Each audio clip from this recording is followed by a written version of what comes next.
kelas kita untuk mata kuliah pengembangan desain penilaian dan evaluasi pembelajaran dan desain penilaian evaluasi pembelajaran PAI. Materinya sudah saya tayangkan ya, tentang pertemuan ke-11 ya, pertemuan ke-11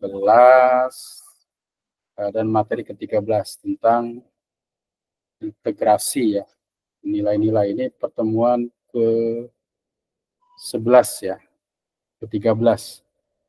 Kita akan coba dulu buka filenya.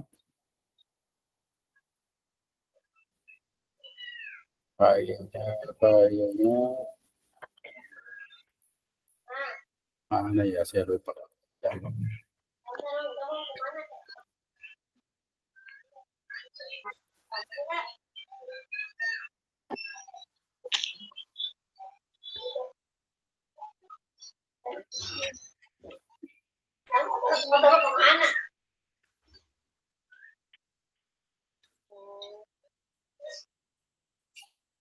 Nah ini ya, materi sekarang ini tentang integrasi nilai Quran, integrasi nilai-nilai Qurani dalam evaluasi pembelajaran PAI dengan pendekatan kontekstual. Sebelum kita membahas materi ini, lebih dahulu kita coba di kelas ini. Ini di kelas ini ada UTS ya. Kira-kira di kelas ini sudah berapa orang yang mengunggah UTS? Nantinya UTS ini saya jadikan pula sebagai tulisan di UAS ya, di ujian akhir semester, jadi satu saja UTS sama dengan UAS nanti. Mohon maaf nih Pak Dokter, saya belum mengunggah. Ya, karena memang lihat ya. Nanti diklik di sini kemarin ya. Sudah dikunci ya Pak Dokter ya? Enggak, saya sudah buka lagi ya, karena banyak yang nggak mengumpulkan. Ya belum. Jadi saya buka lagi. Untuk materinya gimana Pak Dokter? Book chapter saya kurang. Materinya yang sama dengan materi yang ditugaskan. Oh ya, baik Tidak salah sudah ada kelompoknya ya. Ya, kelompok. Nah sebenarnya sekarang pun seharusnya presentasinya kelompok ini. Kelompok, coba lihat di kelompok ini. Kelompok presentasi belum ada ya? Oh, belum ada ya? Atau hari ini ada yang presentasi nggak?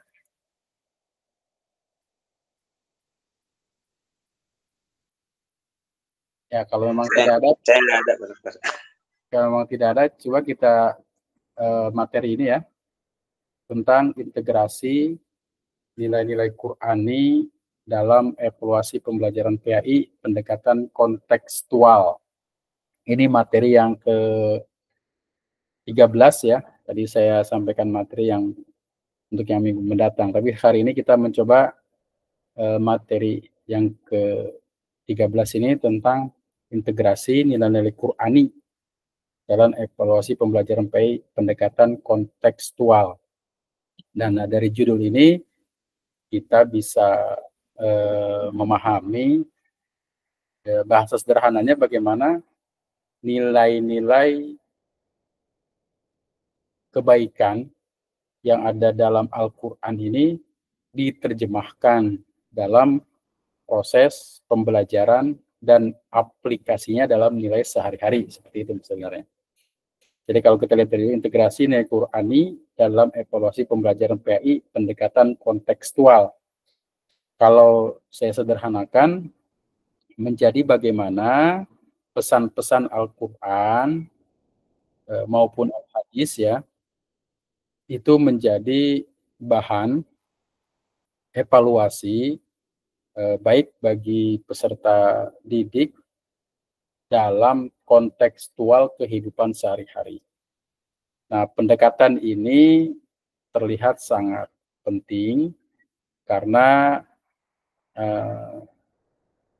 proses pembelajaran PAI yang kita sering sampaikan itu terlihat sangat abstrak ya.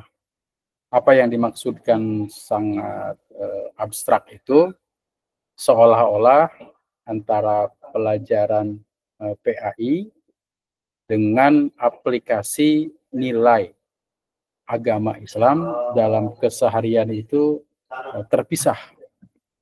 Yang dimaksudkan dengan terpisah itu artinya pesan-pesannya tidak tersampaikan secara baik. Misalkan kita bisa mencontohkan dalam pelajaran PAI diajarkan kita tentang akhlak mulia. Bagaimana kemudian akhlak mulia itu dapat diimplementasikan dalam kehidupan sehari-hari. Nah, kemudian penilaian anak pun kepada peserta didik yang dilakukan oleh guru itu bisa melibatkan beragam orang yang mampu merekam jejak langkah anak tersebut.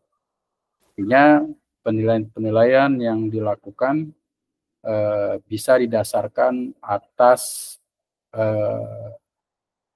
penilaian kolaboratif dengan orang tua, bisa penilaian dengan teman sejawat gitu kan, dan juga yang tidak kalah pentingnya penilaian oleh guru itu sendiri.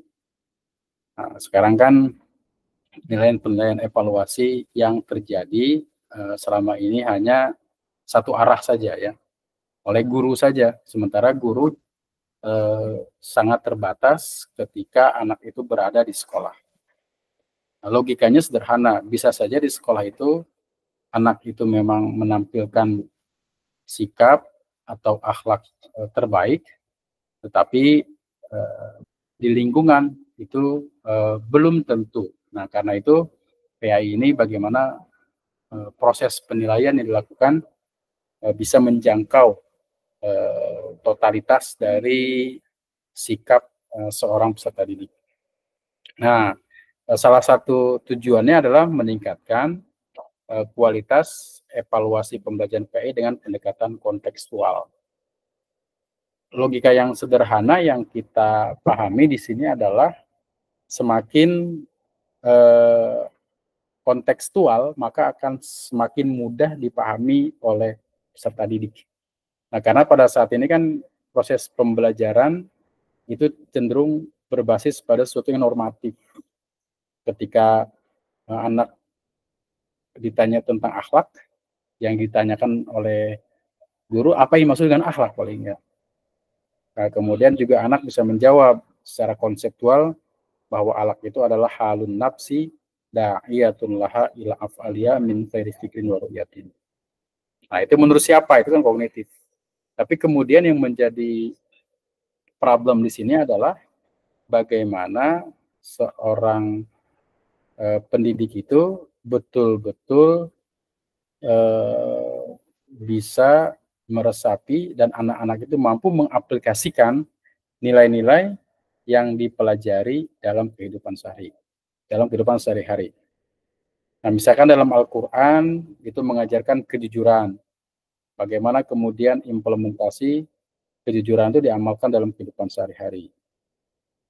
Al-Quran mengajarkan adil. Bagaimana cara kemudian peserta didik itu mampu bersikap adil. Pendidikan mengajarkan tanggung jawab atau disebut juga amanah. Bagaimana kemudian peserta didik itu mampu bersikap amanah, mengajarkan kebijaksanaan atau al-hikmah. Bagaimana kemudian implementasi kebijakan atau kebijaksanaan itu diterapkan oleh peserta didik. Nah, kemudian kasih sayang, rahmah. Bagaimana kemudian kasih sayang itu diimplementasikan oleh peserta didik dalam kehidupan sehari-hari. Jadi proses pembelajarannya tidak lagi berbasis pada nilai-nilai normatif, tapi pada aplikasi bagaimana siswa dalam beragam kesempatan itu mampu menerjemahkan nilai-nilai ini dalam kehidupan sehari-hari. Nah, seperti itu ya yang dimaksud dengan bagaimana konsep dasar dalam nilai-nilai Al-Quran dalam evaluasi pembelajaran. Nah, kemudian kalau kita pahami evaluasi pembelajaran itu bisa dimaknai sebagai sebuah proses. Itu ada bahasanya adalah proses ya. Proses yang bagaimana? Yang terstruktur. Untuk apa? Untuk mengukur. Ya. Jadi evaluasi adalah sebuah proses yang terstruktur untuk mengukur dan menilai hasil belajar siswa, serta membandingkannya dengan tujuan pembelajaran telah ditetapkan.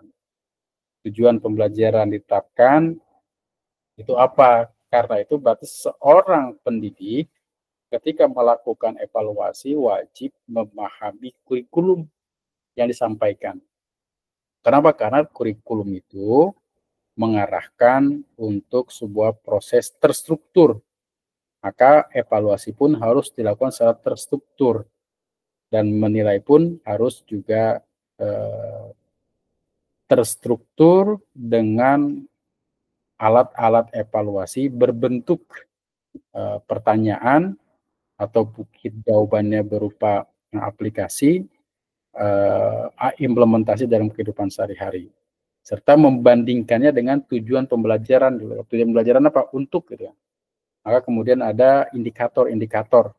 Nah, ketika indikator itu tercapai, maka proses pembelajaran dianggap selesai.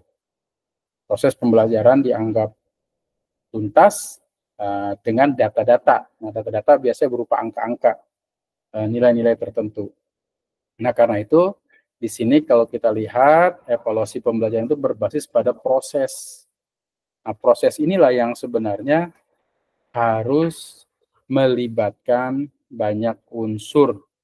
Proses inilah yang harusnya melibatkan banyak energi ya untuk membentuk karakter, akhlak peserta didik. Kenapa karakter atau akhlak peserta didik? Karena tujuan dari pembelajaran PAI, sebagaimana kita sudah bahas pada pertemuan-pertemuan sebelumnya, ya adalah sikap, akhlak, tingkah laku, ya. Kemudian ada ibadah di situ. Itu juga ibadah juga akhlak juga. Akhlak kepada Allah itu ibadah. Akhlak kepada Rasulullah juga ibadah. Akhlak kepada orang tua juga ibadah. Kemudian mencakup pengumpulan, analisis dan interpretasi informasi yang diperlukan untuk menentukan sejauh mana pendidik telah mencapai tujuan pembelajaran. Nah, untuk mencapai pembelajaran ini biasanya diukur dengan angka-angka, huruf-huruf ya, dengan mutu-mutu tertentu. Misalkan A baik, sangat baik, rentangnya berapa, itu adalah ukuran-ukuran dalam sebuah penilaian. Nah, kemudian evaluasi pembelajaran itu adalah mengukur pencapaian kompetensi peserta didik, sudah kompeten atau tidak, sudah kompeten atau belum. Nah, itu diukur melalui sebuah evaluasi. Kemudian efektivitas proses pembelajaran. Efektivitas juga bisa diukur melalui evaluasi. Efektivitas harus juga dilakukan dengan efisiensi dan efektivitas. Ini penting. Kalau bisa bagaimana caranya guru itu mengajar mengeluarkan energi yang sedikit, tetapi hasilnya maksimal. Nah, itu kan seperti rumus ekonomi. Dengan biaya sedikit, hasilnya banyak gitu ya. Itu juga rumus dari bagaimana efektif dan efisien. Tapi tidak hanya seperti itu ya, karena PAI ini atau pembelajaran kita ini kan didasarkan atas tingkah laku manusia. Jadi manusia itu memiliki kriteria yang beragam, mulai dari input, processing-nya dan output-nya, ya. Nah, sehingga dalam proses inilah yang mungkin sangat menentukan. Nah, sebagaimana kita pahami, misalnya kebijakan-kebijakan sekolah itu kan berbeda-beda ya. Dulu misalkan tidak ada UN, mungkin infonya sekarang mau dimunculkan lagi gitu kan. Nah, ini kan sesuatu yang muter-muter di situ aja pendidikan kita itu. Ada UN, tidak ada UN. Nah, dengan berbagai macam alasan-alasan yang dikemukakan. Plus minusnya tetap ada. Namun kalau kita tetap pada orientasi PAI, maka pendidikan ini berorientasi pada proses. mengukur pencapaian kualitas didik. Kemudian memberikan umpan balik untuk perbaikan. Evaluasi dalam sebuah pendidikan itu dilakukan untuk perbaikan. Kapan perbaikan itu? Ya berlaku perbaikan itu adalah sesuatu yang dilakukan secara berkelanjutan. Umpan baliknya ya feedbacknya dari pengguna, customer, pelanggan. Ya. Nah, di pendidikan saat ini itu harus berubah dengan pendidikan masa lalu. Kalau pendidikan masa lalu kan berbasis pada katakanlah tokoh. Ya, ketika tokohnya sudah tidak ada, ya akhirnya mencari tokoh ya, atau mungkin tidak dapat menemukan tokoh sehingga akhirnya menurun dan hilang gitu kan. Nah, itu juga bisa dilihat itu sebagai bahan evaluasi. Nah, maka kemudian evaluasi ini juga bisa diberikan kepada siswa, pada orang tua, kepada pengguna lulusan juga termasuk bisa dilakukan. Sejauh mana mereka puas atau tidak puas dengan mutu lulusan kita, tracer study itu. Nah, kemudian ada evaluasi yang kita masukkan di dalamnya itu, ada evaluasi yang bersifat formatif, ada yang bersifat sumatif, dan diagnostik. Nah, kemudian di sini ada evaluasi, ada tujuan dari evaluasi pembelajaran. Apa tujuan dari evaluasi pembelajaran itu? Ya. Nah, tujuan dari evaluasi pembelajaran itu adalah yang pertama bahwa evaluasi itu akan memberikan umpan balik, feedback pada siswa dan guru mengenai pencapaian belajar. Apa sih yang maksud dengan feedback itu? Feedback itu untuk menjadi lebih baik. Nah, sekarang kalau kita lihat di beragam instansi yang berkecimpung pada layanan atau jasa, ini biasanya menugaskan ya, ada sekarang kan sudah bagus lah dengan barcode ya. Ya silakan scan untuk menjadikan kami lebih baik. Apa sebenarnya isinya? Ya evaluasi. Menanyakan bagaimana pelayanannya, sarannya bagaimana untuk perbaikan. Nah, pendidikan pun pada saat ini harus seperti itu. Karena pendidikan itu sangat berorientasi pada customer, pada pelanggan. Nah, pelanggan kita siapa? Ya pelanggan kita ya orang-orang yang telah menitipkan anak-anaknya di lembaga kita. Karena itu lembaga itu harus bergerak maju, bergerak lebih baik, dan melibatkan partisipasi semua orang yang memiliki kepentingan agar menjadi lebih baik. Nah, itu juga evaluasi, memberikan umpan balik. Nah, kalau begitu maka seorang pemimpin pendidikan itu juga harus memahami kriteria-kriterianya. Jadi tidak boleh anti kritis ya. Kalau seorang memimpin lembaga pendidikan ataupun lembaga apapun, ya jangan anti kritis. Jadi ciri orang bisa diterima dengan baik itu adalah manakala mampu menerima saran orang lain sebagai sebuah masukan untuk perbaikan. Nah, itu juga termasuk dari tujuan evaluasi untuk sebuah lembaga. Tapi tujuan evaluasi juga untuk guru bisa. Ya, guru harus ada tim kreatif sebenarnya dalam sebuah lembaga pendidikan itu ya. Di mana di sekolah itu biasanya ada pembantu kepala madrasah PKM misalkan bidang kurikulum. Itu juga harus mampu punya alat evaluasi, punya data terkait dengan bagaimana sikap guru yang dilihat oleh peserta didik. Jadi kalau begitu melibatkan peserta didik, iya, proses pendidikan modern saat ini tidak harus satu arah, tapi bagaimana melibatkan peserta didik. Kenapa? Karena peserta didik pun dalam konteks pendidikan modern itu memiliki kecerdasan yang beragam. Yang sampai satu guru itu mengandalkan satu hal saja. Nah, termasuk juga di sini dalam evaluasi PAI. PAI juga bisa memberikan guru-gurunya itu bisa memberikan instrumen penilaian yang penilaiannya itu bisa dibaca sebagai alat untuk memperbaiki diri. Nah, kenapa itu perlu dilakukan? Nah, karena pada saat ini demokratisasi dalam sebuah pendidikan sangat diperlukan. Jadi tidak berorientasi pada kepentingan pribadi, tapi berjamaah. Dan kemudian dalam proses pembelajaran PAI ada fungsi evaluasi pembelajaran. Apa fungsinya? Yang pertama adalah maksudnya adalah ini mengetahui tingkat pemahaman. Pemahaman itu adalah kognitif. Nah, dari PAI ini untuk evaluasi yang pertama itu adalah mengetahui tingkat pemahaman, sejauh manakah paham, sejauh mana itu diukur dengan angka-angka. Ya, angka-angkanya bisa 1, 2, 3, 4, 5 dan seterusnya, bisa menggunakan ABC dan seterusnya, bisa juga menggunakan nilai dari 100 sampai dengan atau dari 0 sampai dengan 100 misalkan. Itu juga penting ya untuk mengetahui, termasuk juga dalam sebuah lembaga pendidikan. Akreditasi itu kan sebenarnya sebuah proses evaluasi.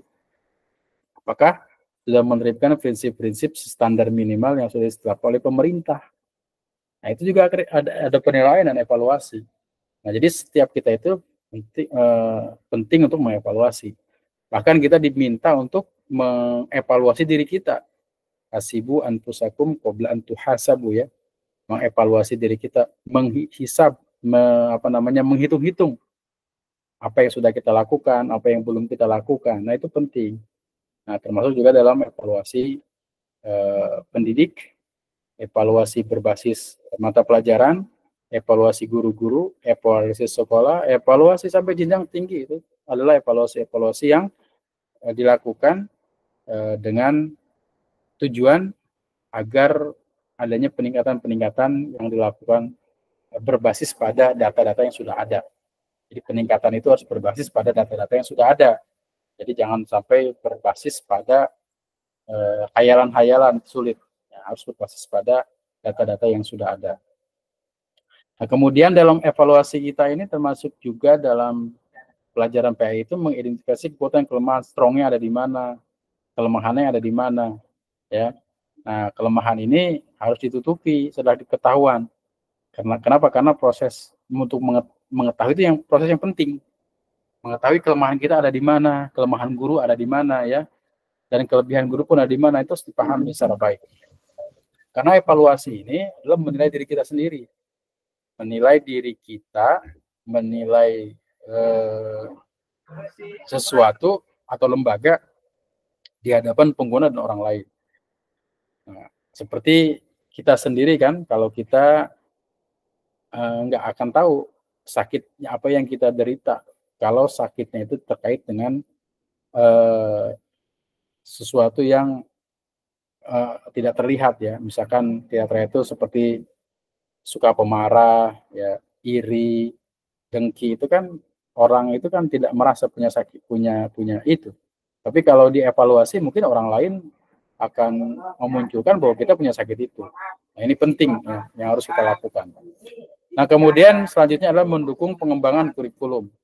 Kurikulum yang kita gunakan itu harus dievaluasi, dan itu secara berkala, ya, termasuk juga dalam proses pembelajaran PAI.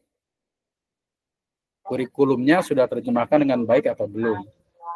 Nah, kemudian yang ketiga itu adalah fungsi evaluasi adalah proses evaluasi pembelajaran. Evaluasi pembelajaran itu tergantung lembaganya. Artinya begini, kalau pembelajaran di tingkat MTS atau SMP, SMA, atau MA itu kan berbasis mata pelajaran. Karena berbasis mata pelajaran, maka guru-gurunya juga harus mampu dievaluasi. Nah, kemudian ada lagi ketika melakukan evaluasi itu harus memiliki 3 tahapan utama, ya, ada perencanaan, pelaksanaan, dan pengolahan hasil dan pelaporan. Nah, ini prinsip utama dalam sebuah evaluasi. Perencanaan, ya, kita kan biasanya seorang guru itu harus mampu merencanakan. Ada program semester, ada program tahunan. Itu kan sebuah perencanaan. Di program semester dan program tahunan kita akan mengajar apa, modelnya apa, itu perencanaan. Pelaksanaannya bagaimana? Realisasi atau tidak? Nah, pelaksanaannya itu sesuai nanti dengan kalender akademik. Maka kalender akademik yang ada di sekolah itu atau kalender pendidikan atau istilah lain itu harus mengembangkan, memperhatikan evaluasi pembelajaran. Dan kemudian diakhiri dengan pengolahan hasil dan pelaporan. Nah, sementara dalam proses pembelajaran PAI itu sendiri, ya kita bisa memahami bahwa proses pembelajaran yang bertujuan untuk mengajarkan nilai ajaran dan praktik Islam kepada peserta didik. Jadi praktik-praktik ini memang harus aplikatif. Aplikatif itu diaplikasikan dalam kehidupan sehari-hari. Jadi tidak terpisah dari nilai-nilai yang ada, yang itu yang mudah dipahami oleh peserta didik. Nah, sementara bisa kita perhatikan pada saat ini terdapat kesenjangan antara pembelajaran dan kehidupan yang dilaksanakan pada anak-anak kita saat ini. Ya, misalkan tentang nilai-nilai yang tadi disebutkan ya, kejujuran, ya, ternyata para pejabat misalkan tidak jujur. Itu kan bertentangan dengan nilai-nilai yang ada. Dengan kebaikan, setiap orang harus berbuat baik. Tapi banyak juga orang yang baik ya, itu malah tidak berbuat baik. Misalkan kemarin itu ada kasus misalkan seorang penceramah yang harus berbuat baik tapi kemudian menghina. Nah, itu kan sesuatu yang kontradiktif dengan sesuatu yang baik dalam ajaran Islam. Nah, kemudian tujuan dari PAI ini adalah membentuk karakter dan moral, termasuk juga mengevaluasi. Ketika mengevaluasi karakter moral atau akhlak ini tidak boleh lepas, harus juga mengikut sertakan. Nah, inilah pentingnya menerapkan prinsip-prinsip Islam dalam proses pembelajaran, sehingga nilai-nilai itu bukan berada di ruang kosong, di ruang hampa, tapi aplikatif diimplementasikan dalam kehidupan sehari-hari. Walaupun banyak sekali kejadian, banyak sekali tantangan yang ada, tapi memang orientasi pembelajaran itu harusnya aplikatif, dapat diakses, dapat mudah dipelajari dan dipahami oleh peserta didik. Ini adalah tujuan-tujuan dari pembelajaran PAI ya, ada pemahaman, karakter, nilai-nilai Islami, keterampilan sosial, kesadaran spiritual, menjadi warga masyarakat yang baik. Ini adalah tujuan pembelajaran PAI ya. Pengembangan pemahaman agama jelas. Pembelajaran PAI mengajarkan itu. Bagaimana seorang mengajarkan, seorang guru mendidik peserta didik untuk mampu memahami agamanya dan dapat mengembangkan pemahaman ajaran Islam, termasuk pemahaman terhadap Al-Quran dan hadis. Nah, karena berbasis pada sumber utama itu, Al-Quran dan Al-Hadis. Karena itu tujuan pembelajaran PAI itu harus berorientasi pada Al-Quran dan hadis. Al-Quran dan hadis bagaimana menyampaikan sesuatu itu. Misalkan dalam Al-Quran kabur makta indallah an taqulu ma la taf'alun. Jadi orientasi Al-Quran itu sebenarnya aplikatifnya, bukan kata-katanya. Kata-katanya mungkin sekedar pemahaman, tapi aplikasinya itu yang sesungguhnya.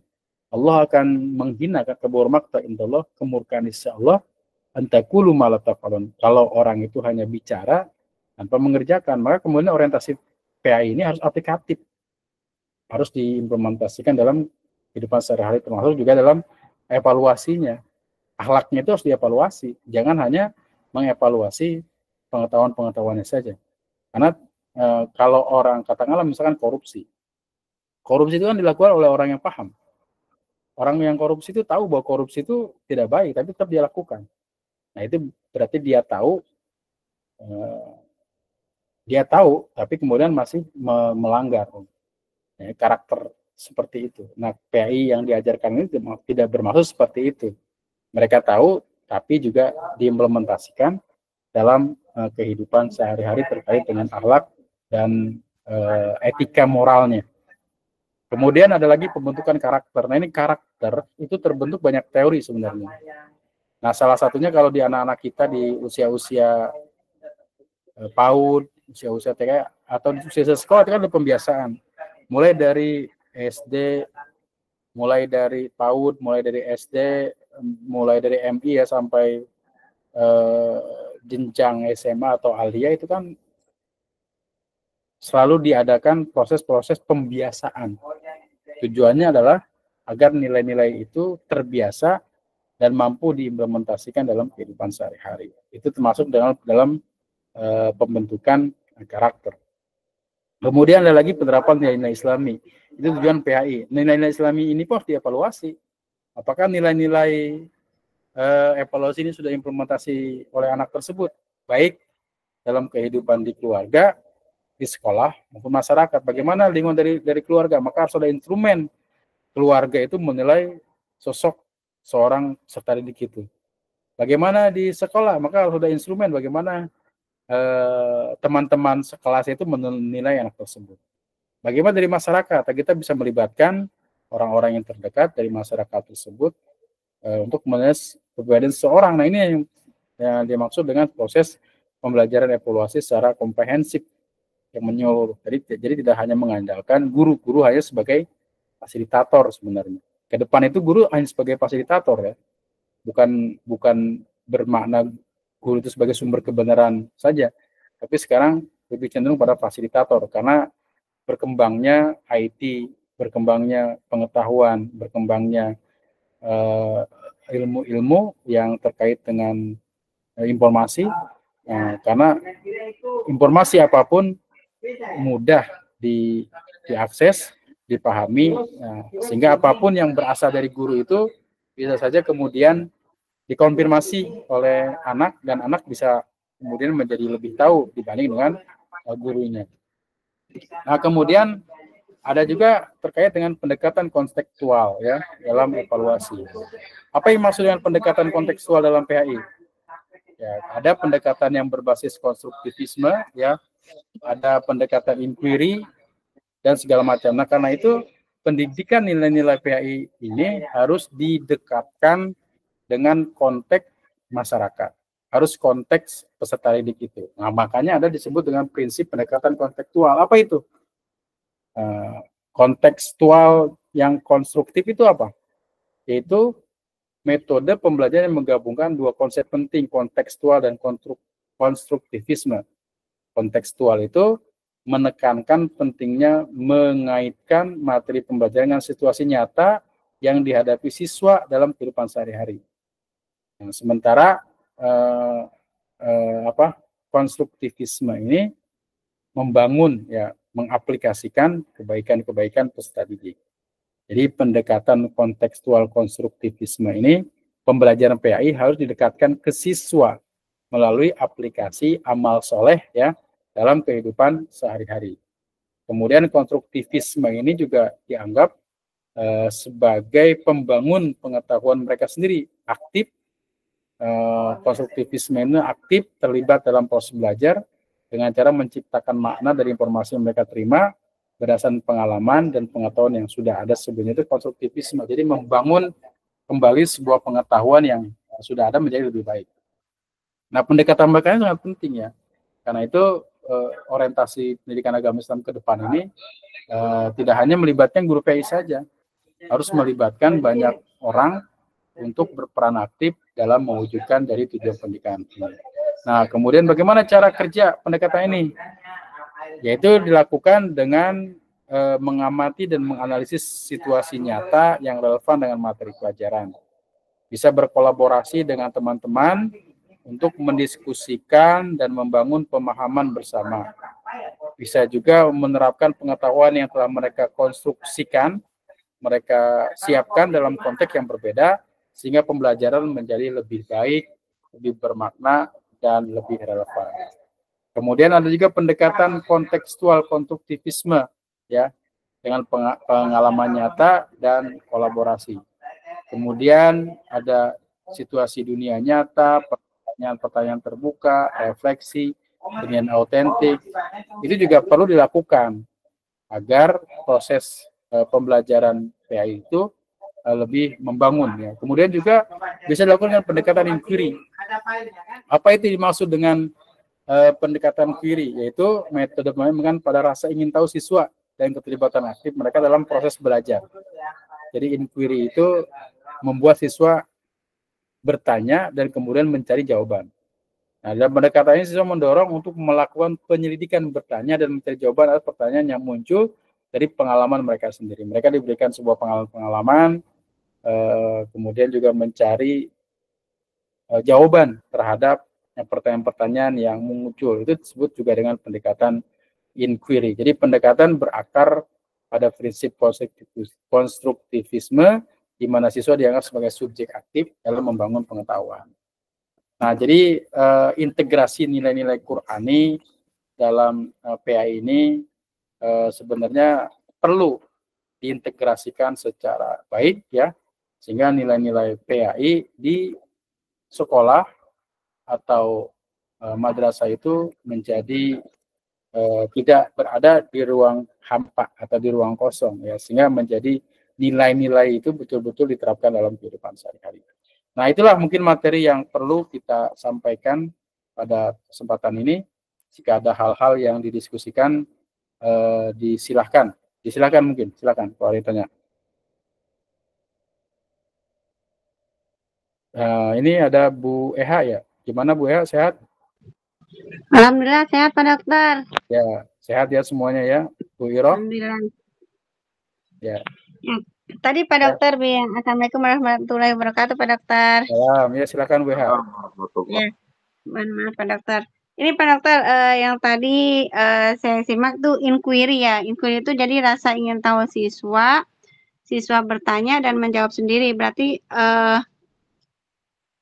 guru itu sebagai fasilitator ya. Terus hanya terus jadi guru itu kalau misalkan mancing, berarti hanya pemancing gitu ya Pak Dokter ya? Apa memberikan soal ke anak gitu ya?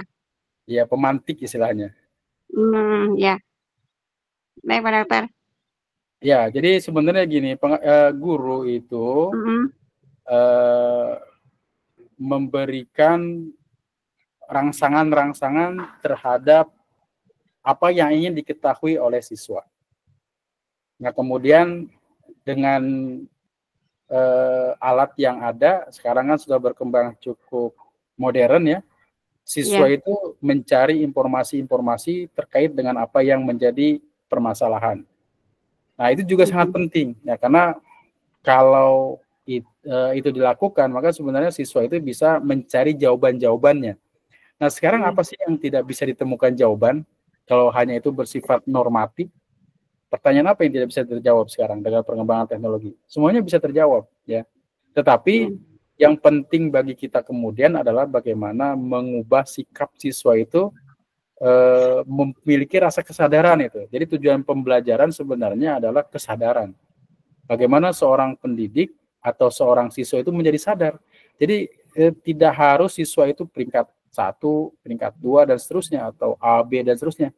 Tapi kalau seorang siswa sudah mampu, seorang pendidik sudah mampu menanamkan dalam diri siswa itu kesadaran untuk mau belajar misalkan, itu adalah sesuatu yang tertinggi menurut saya. Nah, jarang kesadaran ini muncul dalam diri peserta didik, tapi yang ada adalah siswa itu terus diarahkan, dirangsang, dipaksa untuk belajar.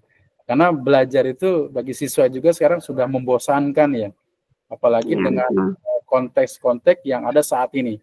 Nah, hari ini saja misalkan saya tadi ada pengalaman juga tuh di kelas, saya coba anak-anak lihat di kelas, ternyata ketika guru tidak hadir itu anak itu pakai apa sih namanya, kaca itu disengaja dibuatkan sama dia agar tidak terlihat dari luar gitu ya.